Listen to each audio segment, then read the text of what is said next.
For this video, I finally decided to use paint instead of just pointing to nothingness to illustrate a point about, different concepts, like topology, I guess. And so, for this video, I'm going to talk about virtual WANs, WAN, wide area networks. And I guess this is why I decided not to use paint, because it's gonna look ugly. But imagine they had anyway, let's talk about like a use case scenario of using a WAN.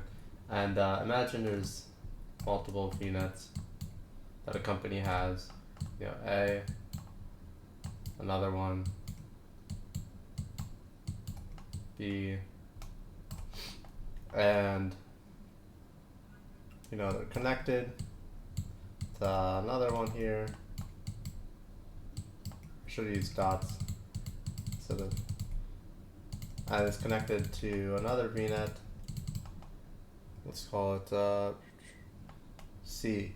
But this VNet's acting as the hub, which connects, and it's using a site to site connection that connects it to the on-premises environment.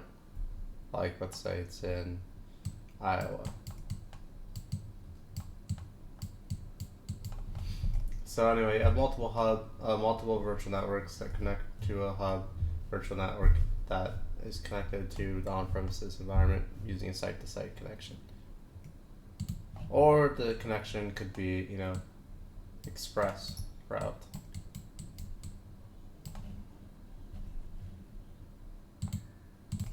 So if this C is the hub network, then the ones that are connected to it, through virtual network peering are the spokes. So A and B are spokes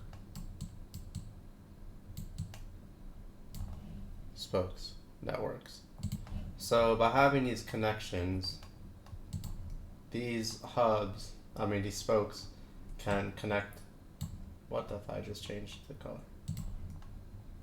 Can connect to resources in your on-premises environment because they're connected to the hub, which is connected to the on-premises. So let's say, there's the same thing of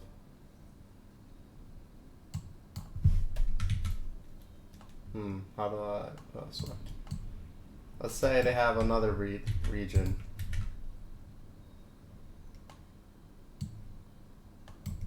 And like I said, these can connect this, but also this can connect to resources here. And let's just say it's, D. Okay. We don't want that. Anyway, imagine this is D and E and F, whatever. And same thing, and instead of Iowa, it's Chicago. Why did Chicago? And it's the same thing, they have that connection. So they got the VNet peerings over here, then the site-to-site or express route connections over here. And if they want to cross to make sure everything is able to communicate with each other or use resources, then we could they'll use the hub and they'll connect it to the on-premises here, and this hub will go here. So it's just cross references, connections. So yeah, so like if you're a company has 2 offices, just Iowa and Chicago, then it's fine to do it this way. But if they had like 6, then it gets complicated, and creating all those cross connections among the different on-premise environments. So that's where the WAN comes in.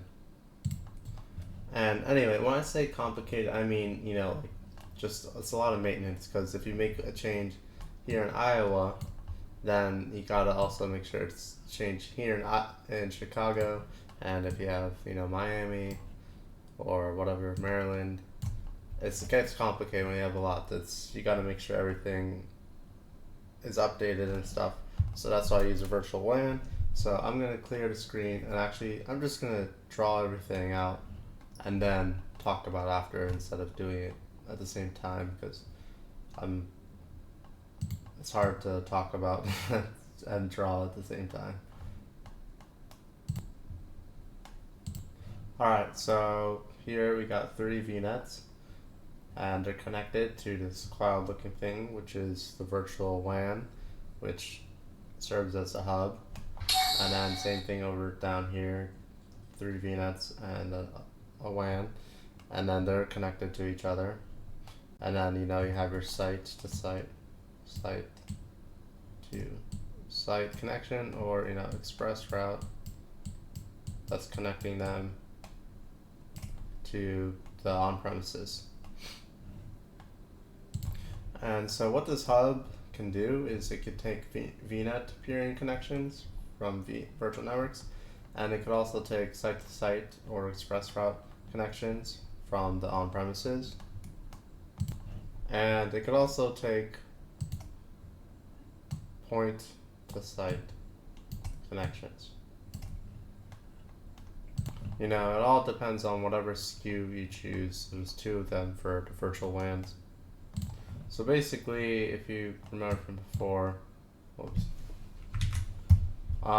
you know, you had to do the cross ones, but now you don't have to do that. You just, everything's connected to a hub, to a central hub. Let's say this one's the center one, and you could have just had all these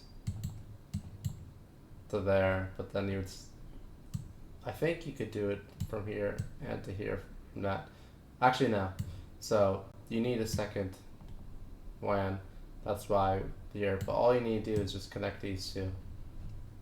So it's much simpler. Let's say you have a whole nother remote office or whatever. You just have a hub as a virtual WAN, and you connect it to here. And then you have another one, you know, and you connect it to here. And I'm just showing you from drawing because I don't have the hardware in place to actually, you know, do it